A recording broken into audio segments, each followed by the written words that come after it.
ইতিমধ্যে একটা খবর আসলো, গুগল ম্যাপে প্যালেস্টাইনের নাই।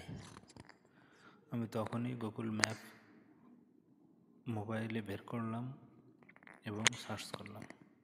দেখুন, গুগল ম্যাপে গেলাম এবং সার্চ করলাম, সার্চে লিখলাম প্যালেস্টাইন, আসলো। কিন্তু প্যালেস্টাইনের আশেপাশে সকল দেশের নাম বড় অক্ষরে লেখা আছে, শুধু প্যালেস্টাইন লেখা নাই। গাজা স্ট্রিপ লেখা আছে, তার পাশে বড় অক্ষরে ইসরায়েল লেখা আছে, কিন্তু প্যালেস্টাইন লেখা নেই। মুসলিম বিশ্ব আর কতদিন নীরব থাকবে?